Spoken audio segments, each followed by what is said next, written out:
نماز میں ٹخنے ننگے کرنے کے لیے اپنے پائچوں کو یا پینٹ کو فولڈ کرنا ناجائز اور مکروہ تحریمی ہے کہ بخاری کی حدیث سے حضور علیہ الصلوۃ والسلام نے ارشاد فرمایا کہ مجھے 7 ہڈیوں پر سجدہ کرنے کا حکم دیا گیا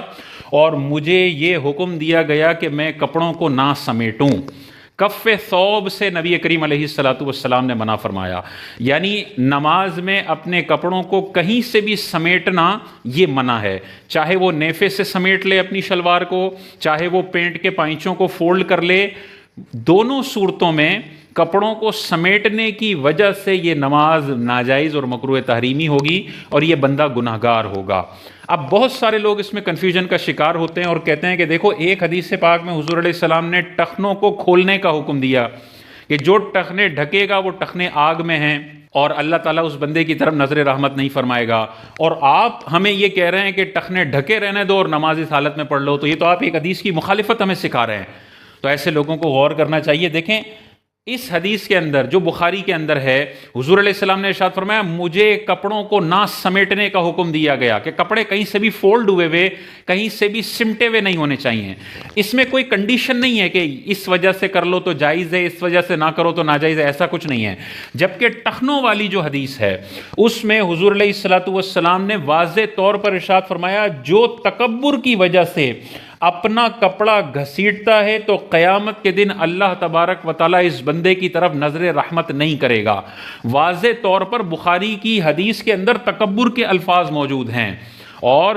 عرب کے اندر یہی ہوتا تھا کہ عرب کے جو کافر سردار تھے وہ اپنا تہبند اتنا لمبا لمبا سلواتے تھے کہ جب وہ چلتے تھے تو وہ زمین سے گھسٹتا تھا۔ اس تکبر کی ممانعت اور مذمت فرماتے ہوئے حضور علیہ السلام نے ارشاد فرمایا جو تکبر کی نیت سے اپنا تہبند گھسیٹتا ہے اللہ تعالیٰ اس بندے کی طرف نظر رحمت نہیں فرمائے گا۔ تو اصل اس میں ہے تکبر کی نیت۔ یہی وجہ ہے کہ بخاری کی حدیث سے حضرت ابوبکر صدیق رضی اللہ تعالیٰ عنہ ارشاد فرماتے ہیں کہ حضور علیہ السلام نے تہبند کو لٹکانے کے حوالے سے جو کچھ فرمانا تھا جب وہ فرما لیا تو میں نے تاجدار کائنات کی بارگاہ میں یہ عرض کیا کہ یا رسول اللہ صلی اللہ علیہ وسلم میرا تہبند لٹک جاتا ہے، میرا تہبند ٹخنوں سے نیچے لٹک جاتا ہے، گر جاتا ہے۔ تاجدار کائنات نے ارشاد فرمایا اے ابو بکر تم ان میں سے نہیں ہو جو تکبر کی نیت سے اپنے تہبند کو لٹکاتے ہیں۔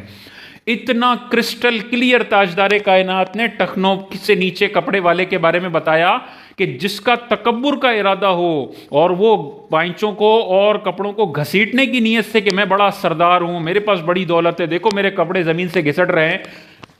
ایسے بندے کے لیے وعید فرمائی ہے۔ اور اگر تکبر کی نیت نہ ہو اور کسی مجبوری کی وجہ سے ٹخنے ڈھک جاتے ہیں تو یہ گناہ نہیں ہے، جیسے حضرت ابوبکر صدیق رضی اللہ تعالیٰ عنہ کا عمل ہے اور حضور نے ان کو منع نہیں فرمایا۔ تو یہاں پر ہے تکبر کی نیت کے ساتھ حرام، اور اگر تکبر کی نیت نہیں ہے کوئی فیشن کی وجہ سے کرتا ہے تب بھی ہم کہیں گے یہ ناپسندیدہ تو ہے لیکن گناہ نہیں ہے، کیونکہ اس نے صرف فیشن کی وجہ سے کیا، اس کی تکبر کی، دوسروں کو حقیر اور ذلیل سمجھنے کی نیت نہیں ہے، بطور فیشن کیا۔ اب بھی ہم کہیں گے خلاف سنت کام کیا تم نے ایک مکروہ تنزیہی کام کیا، ناپسندیدہ ہے لیکن حرام نہیں ہے۔ تو اب دیکھیں یہاں پر کپڑوں کو سمیٹنا مکروہ تحریمی ہے وداؤٹ اینی کنڈیشن، اور یہاں پر ٹخنوں کو ڈھکنا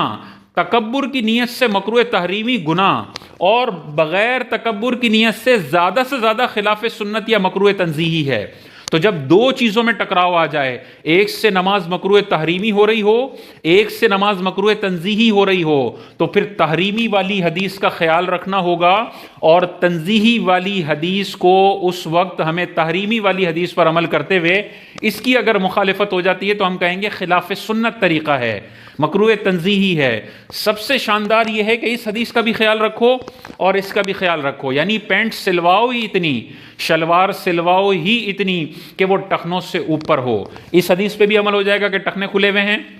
اور اس حدیث پر بھی عمل ہو جائے گا کہ کپڑا کہیں سے فولڈ نہیں ہے۔ لیکن اگر کسی نے لمبی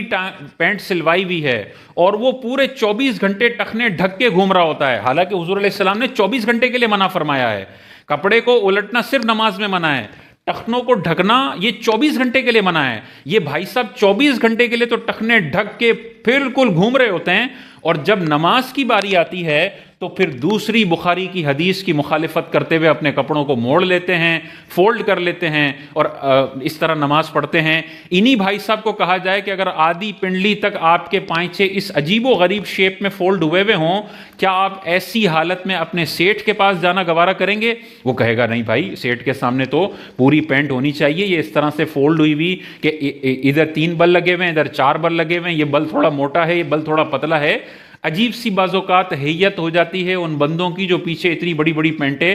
فولڈ کر کے نماز پڑھ رہے ہوتے ہیں۔ تو سب سے شاندار طریقہ یہ ہے کہ پائچے چھوٹے ہوں اور دونوں حدیثوں پر عمل ہو جائے، اور اگر کسی نے پائچے بڑے سلوائے ہوئے ہیں تو وہ ہرگز ان کو فولڈ کر کے ٹخنے ننگے کرنے کی کوشش نہ کرے، کیونکہ کرے گا تو مکروہ تنزیہی سے تو بچ جائے گا جو گناہ نہیں تھا، لیکن مکروہ تحریمی میں پڑ جائے گا جو گناہ ہے۔ جب 2 چیزوں میں سلیکشن ہو، خلاف سنت اور مکروہ تحریمی، تو پھر مکروہ تحریمی کا خیال رکھنا ہوگا اور خلاف سنت والی بات پر عمل کرنا ہوگا اگر کوئی اور آپشن نہیں ہے۔ تو اس حوالے سے غور کرنا چاہیے۔ بہت سارے لوگ اس حدیث کا خیال نہیں کرتے جو کہ بخاری میں لکھی ہوئی ہے، اور اس حدیث کو ایسا امپلیمنٹ کرنے کی کوشش کرتے ہیں گویا کہ حضور نے تکبر کا لفظ ہی ارشاد نہیں فرمایا،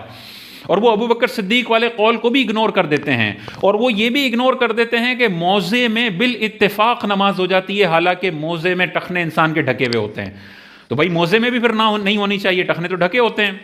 وہ کہیں گے نہیں موزوں میں جائز ہے۔ تو یہاں پہ جب تکبر کا لفظ حضور علیہ السلام نے ارشاد فرمایا تو تم کیوں اپنی طرف سے تکبر کے لفظ کو ہٹاتے ہو اور ڈائریکٹ مسلمانوں کو کہتے ہو کہ تکبر تمہارے دل میں ہو نہ ہو، ہر صورت میں تم حرام کام کرنے والے ہو؟ یہ شریعت پر افترا ہے، اور اپنی طرف سے ایک چیز گھڑ لینا ہے جبکہ حقیقت میں وہ چیز ویسی نہیں ہے۔